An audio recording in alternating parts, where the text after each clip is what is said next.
Mirador. Ici, nous dévoilons l'envers de la tapisserie. Mirador, l'instant vérité sur la gouvernance, sur comment chaque franc du contribuable guinéen est dépensé. Mirador, tout sur les dessous des cartes politiques sous les tropiques en Guinée. Aboubacar Diallo. Merci d'avoir embarqué à bord du vaisseau spatial estampillé Mirador. Nous sommes ensemble jusqu'au port de 11h. Merci de votre fidélité. L'équipe mobilisée pour vous servir. Et bien, ma soeur Lincoln Souma, bonjour. Bonjour Aboubacar, bonjour à toutes et à tous. Bienvenue. Merci. Akoumba Diallo, bonjour. Bonjour Aboubacar, bonjour à nos chers auditeurs et téléspectateurs. Bonjour à Sadou Nimaga qui a pu sortir des locaux de la gendarmerie sans aucune charge. Donc, il est totalement libre. En tout cas, il est sorti sans aucune charge et d'ailleurs, c'est lui qui exigeait qu'on lui présente les faits d'escroquerie auxquels il était reproché. Mais je pense qu'ils se sont compris. Donc pas de dossier pour lui, franchement. En tout cas, il est sorti Dommage. sans charge. Ouais, il faut qu'on repense les méthodes du côté du haut commandement de la gendarmerie. 3 jours de perdu. Honnêtement. Hier aussi, l'ancien ministre Ahmed Kanté était encore rappelé à la gendarmerie jusqu'à tard la nuit. Malgré que la justice est déboutée, c'est ceux qui l'accusent. Ces accusateurs du côté de Paris. Tout ce qui reste à ces accusateurs désormais, c'est la cour arbitrale d'Abidjan. Bien. On va continuer de suivre de près ces dossiers. Mohamed Kaba, bonjour. Oui, bonjour le faiseur de roi, bonjour aux auditeurs, bonjour Bienvenue. aux téléspectateurs. Ouais. Et permettez-moi de vous annoncer cette triste nouvelle. Ce n'est pas un deuil évidemment, mais c'est une tentative encore de viol contre Sur une mineure. une mineure de 12 ans. Et la scène s'est produite, tenez-vous bien, à l'école Molassi de Kobaya. J'ai dit bien Molassi de Kobaya. Parce que lorsqu'un enseignant...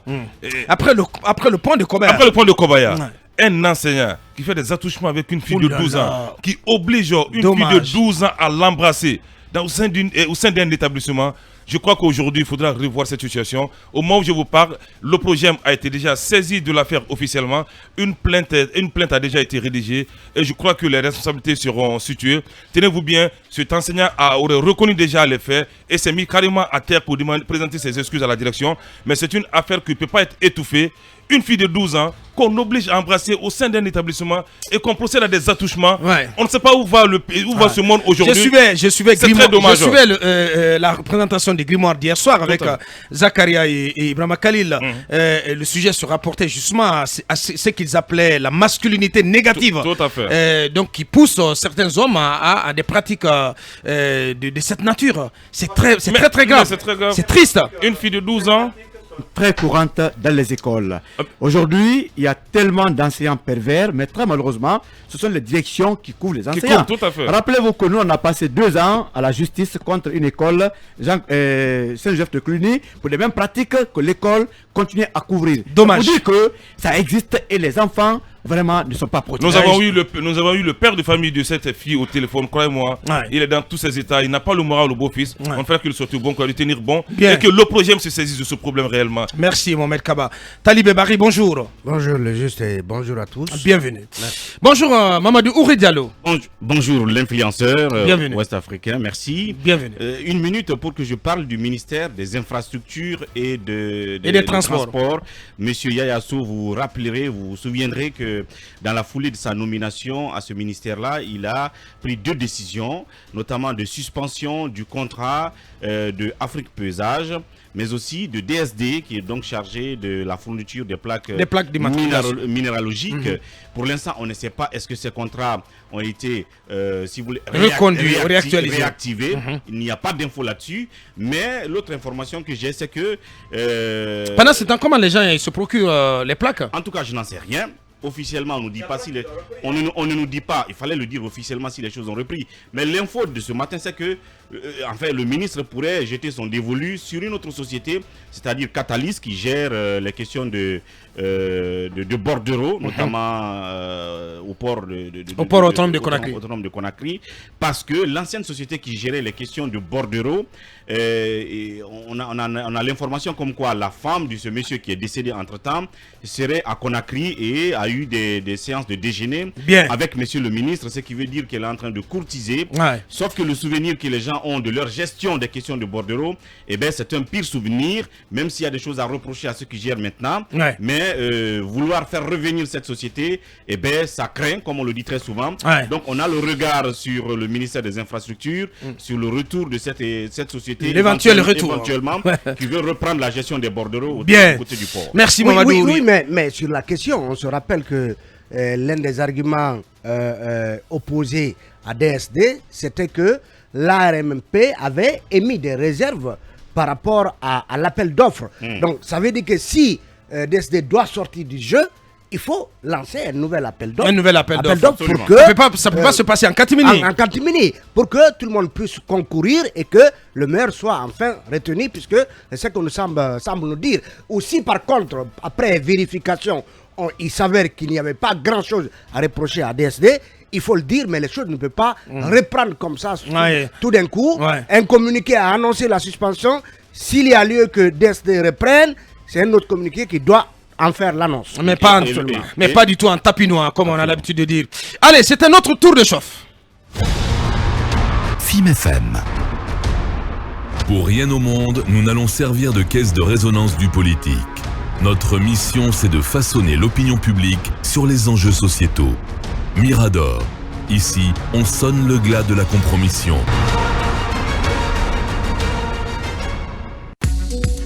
FIM FM. Mirador, c'est barbant. Les antivaleurs sous les fourches codines de nos chroniqueurs. Talibé, on s'intéresse pour commencer à cette peur panique donc, qui s'est emparée des travailleurs du palais Mohamed V et donc de leurs voisins de la primature. C'était avant-hier et depuis donc plusieurs hypothèses ont été évoquées. Et hier soir, la DCI, la Direction de la Communication et de l'Information, s'est fendue d'un communiqué. Oui, vous savez, on a parlé de ce communiqué qui avait été, dit-on, rédigé depuis donc avant-hier mardi, au plus fort du branle-bas qu'on a constaté au niveau du palais Mohamed V, lorsque il a été intimé à tout le personnel civil d'évacuer donc le palais Mohamed V ainsi que le palais de la Colombe, donc le palais de la primature. Et finalement, on parlait d'un communiqué en cours de rédaction. Ouais. Et finalement, ce communiqué, on l'a eu. Et il est libellé de sorte que l'on apprend que d'abord, dans un premier temps... non, je pense qu'on peut le passer parce qu'il n'est pas long. Oui, n'est pas bien. donc je le lis, Voilà. si vous voulez, intégralement. Bien, même si on ne fait pas de la RTG. Hein. Oui, d'accord. Bien, bien. D'accord. Le mardi 21 décembre, peu avant 16h, une consigne de sécurité a été mal interprétée par des ouvriers travaillant sur une aile du palais Mohamed V, résidence du Des président ouvriers. résidence du président de la transition, président du comité national de redressement pour le développement, son excellence colonel Mamadi Doumbouya. Ce qui a provoqué un léger mouvement de panique et a entraîné malheureusement la propagation de fausses rumeurs relayées sur les réseaux sociaux et dans une partie de la presse en ligne. Le CNRD regrette cet incident malencontreux et déplore sa mauvaise interprétation. Il tient à rassurer la population quant à la sécurité du président, de son entourage et de tout le personnel de service du palais. La direction de la communication et de l'information de la présidence. Donc signé Moussa Moïse, c'est là. Voilà. Mais bien sûr. C'est signé la direction le patron de la DCI. communication Oui, je sais, et de mais c'est Mais pas bien signé. sûr. Voilà. Non, mais la signature, c'est la comment pose, je vais... quoi. Non, la signature, c'est le service. Ah oui, mais C'est le service qui endosse le communiqué, mon cher ami. Alors, c'est comme ça qu'on signe. Sauf qu'on nous ment. D'accord. Non, mais attendez, Mohamed. On est là pour analyser. Parce que ce communiqué, on l'attendait et il est enfin sorti. Ça veut dire que Moussa Moïse, il a réussi à convaincre le CNRD. Il a réussi à faire passer ce communiqué. Un communiqué à travers lequel on tente de rassurer. Mais est-ce Bien. que le contenu du communiqué est conforme à la réalité? Oui, mais attendez quand même. Mais attention. Mais après, Talibé, vous aurez votre tour de parole. Allez-y, Talibé. Alors, c'est quoi une consigne de sécurité? Bien. C'est quoi cette consigne de sécurité? C'est quoi cette consigne de sécurité? Elle visait à quoi? Il y avait quoi donc à respecter en termes de comportement donc qui aurait été mal interprété. Donc il y a des zones d'ombre à ce niveau parce qu'une consigne de sécurité qui tombe à 16h, ça sous-entend qu'il y a quelque chose qui se passe. Il y a un comportement à adopter parce que quelque chose se passe. C'est quoi ce quelque chose? En tout cas, on nous apprend donc que cette consigne a été mal interprétée par des ouvriers travaillant sur une aile du Palais Mohamed V. Donc, l'énigme, elle est encore grosse. Comme on l'a dit, il y a à chercher à savoir de quoi il s'agit. Parce qu'on se rappelle quand même qu'on nous a parlé... Mais pourquoi on parle de la sécurité du président? Oui, le président, il est en sécurité du président. Et tous les services, tous les travailleurs des services de la présidence. On nous a parlé d'un aéronef qui a atterri dans les locaux du palais. Est-ce que la consigne, c'était que, chers ouvriers, l'aile du palais que vous occupez doit accueillir un aéronef, donc partez de là. Et ensuite, cela a été interprété comme une consigne à l'ensemble du personnel civil pour que le personnel civil du Palais Mohamed V et de la primature évacue.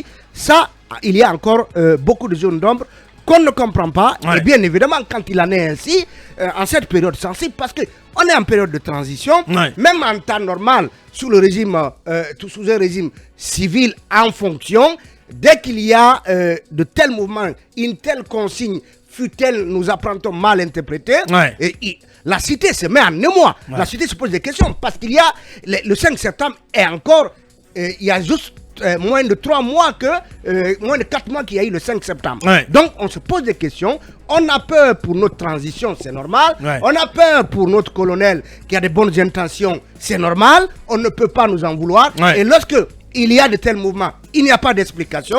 Accepter qu'on se mette en émoi, qu'on soit inquiet, bien sûr, et donc et que des rumeurs circulent. Est-ce que ce communiqué n'aurait pas dû alors tomber à temps pour déjà soutenir l'opinion, même si c'est au compte-goutte par rapport à la situation qui est en cours. Même si le communiqué à lui-même, il ne règle pas le problème, il ne chasse pas tous les doutes, Mohamed. Absolument. Il ne chasse pas les doutes. Il ne chasse aucun doute déjà, c'est ce que je disais. Je dis c'est que seulement on nous ment. Une consigne de sécurité comme la talibé ne peut pas vraiment apeurer toute une population. La vérité, deux camps étaient opposés. C'est ce qu'on ne dit pas. Le colonel doit comprendre qu'il y a encore des frustrés dans l'armée guinéenne. Et on nous apprend d'ailleurs que ce sont les éléments des forces spéciales qui sont les mieux favorisés dans toute cette affaire. Et donc c'est ce qui crée vraiment le désordre dans la tête de certains officiers. Donc le colonel, je disais tantôt hier, qu'il n'a pas de promotionnaire dans cette armée. C'est là un problème sérieux pour lui, avec qui il peut coopérer. Toutes ces personnes avec qui il coopère aujourd'hui, sont ces personnes aujourd'hui qui ont voulu que le régime change et qui ont des agendas cachés, il faut le dire. Mon colonel, c'est un conseil que je vous donne en tant que journaliste et citoyen. Certains de vos entourages risquent de faire plomber la transition si vous ne faites pas attention. Ce sont des personnes qui ne sont pas dans votre esprit. Ce sont des personnes qui sont venues juste pour s'enrichir et construire des immeubles partout, envoyer les enfants en Europe et s'installer en Europe comme d'habitude avec des fonds volés en Guinée. C'est ce qui se passe dans l'armée guinéenne aujourd'hui. Il faudrait que le colonel vraiment fasse attention. Peut-être que c'est osé ce que je vais dire. Il y a encore des militaires qui sont encore sympathisants de l'ancien président, mais ils ne vont pas le dire, parce qu'ils se sont ralliés, ils n'avaient pas le choix de se rallier. Parce qu'il faut reconnaître que ce sont les forces, c'est le groupement des forces spéciales qui a perpétré le coup d'État et non l'armée guinéenne. Parce que le jour du coup d'État, tout le monde a fui, on sait même le chef d'État-major d'alors, on sait ce qu'il a dit à un actuel ministre et à un ancien ministre lorsqu'il a été appelé, il disait non, je vous rappelle, il n'a plus rien fait. C'est qu'il y avait une alerte rouge à la présidence, la primature a été évacuée, même l'administration. Ce qu'on souhaite aujourd'hui avec cette transition, qu'on ne nous cache pas les informations. Je plains aujourd'hui notre confrère Moussa Moïse. Est-ce qu'il aura les coups de franche avec cette jeune? Parce qu'on ne pourra pas tout dire. Souvent, il sera obligé d'être censuré malgré son choix et il va accepter et d'avaler la couleuvre. Ce qu'on ne souhaite pas pour lui, on souhaite plein de succès et de réussite. Mais l'information ne doit pas être verrouillée. Les temps ont changé. Mon colonel, pour terminer, s'il y a des problèmes, si ce problème est lié à la santé de l'ancien président, dites-nous en plus. Si c'est lié à des factions entre vous, ça ne va pas, dites-nous en plus. Parce que toutes les hypothèses négatives sont dans la tête des citoyens. Je plains, honnêtement, je plains le pauvre Moussa Moïse. C'est un travail difficile. Acceptez qu'on rappelle deux choses. Il y a eu un second communiqué hier du CNRD sur le groupement sur le GFIR, d'intervention rapide. Donc ce communiqué vise certainement à rassurer parce que on a fait état de mécontentement dans les rangs des forces spéciales, mais on nous présente ce fameux Zéphyr, disons-le ainsi, comme étant l'aboutissement d'un processus de longue date visant à renforcer le dispositif de lutte contre le terrorisme le long de nos frontières. Donc ça vise à faire passer la pilule Zéphyr au sein de l'opinion pour dire qu'attention, il n'y a pas grise mine, ça n'a pas suscité grise mine au sein des forces spéciales. Et vous avez vu cette visite aussi que le président a rendue, a effectué au camp Almami Samori, siège du commandement des forces armées. Vous l'avez vu, le président lui-même a dit qu'il avait besoin de rendre visite à ses collègues, c'est le terme qu'il a utilisé, à la veille des fêtes de fin d'année pour leur souhaiter par anticipation bonne fête et revoir des visages qui lui manquent, qu'il n'a pas vu depuis longtemps. Donc on pense que certainement cette visite vise certainement à arrondir les angles et à calmer les uns et les autres parce que il y a un peu désordre, en tout cas depuis apprend-on l'annonce de ce fameux Zéphyr. En 10 secondes, pourquoi il ne déménage pas encore à Sékou Touré? Mais le palais est Attention, libre. Le palais est libre. Non, c'est pas un palais hanté, Mohamed. Le palais est libre, qu'il déménage à Sékou Touré. Bien, allez-y Akoumba, en 2 minutes. Écoutez, ça ressemble un peu à une fête des œufs de Pâques. C'est-à-dire, vous vous rémiez, vous cassez. Vous ne vous rémiez pas, il est possible que vous cassiez aussi. Donc le danger est un peu partout, mais ce que je comprends à travers ces communiqués, c'est qu'il y a quelque chose qui ne va pas. Tout simplement. Oui. Lincoln. Ce communiqué, c'est comme médecin après la mort. 48 heures après la débandade, on avait besoin de rien comprendre, puisque de toute façon, la suspicion a gagné le terrain. Pourquoi ces explications? Ça n'a pas de sens. Écoutez, on avait besoin de ne rien comprendre. Non, de rien comprendre, puisque de toute façon, chacun a compris à sa manière. Avec des explications par-ci et par-là. De toute façon. Et finalement, le communiqué n'a pas grand-chose. Ça n'a pas inaperçu. Absolument rien. C'est rien. Tout le monde sait que peut-être la Conseil de sécurité dont le communiqué fait allusion, c'est au niveau du palais. Mais comment se fait-il que le palais de la Colombe a été également évacué? Que des blindés même se mettent en mouvement. C'est ça qu'il faut dire. Que l'ensemble de Kalom et pourquoi pas de Conakry soit sécurisé en un clin d'œil. Aujourd'hui, une fois de plus encore, ce communiqué pourrait intervenir le jour J. Parce que tout le monde sait qu'il y a eu de la panique. Pas de communiqué à la RTG. 48 heures après, on veut nous annoncer une situation qui est pratiquement dépassée. Pendant ce temps, on apprend que l'ancien président a été évacué. Donc ça veut dire que jusque-là, on est en train de nous cacher quelque chose. Pourquoi parler de la sécurité du président pendant que c'est le président? Il y a encore un Guy sous roche. On va revenir à Lincoln parce que la radio c'est aussi Film FM, c'est plutôt les pauses infos et on y arrive avec la rédaction à travers Mariam Nabé. On revient pour continuer cette émission dans un court instant.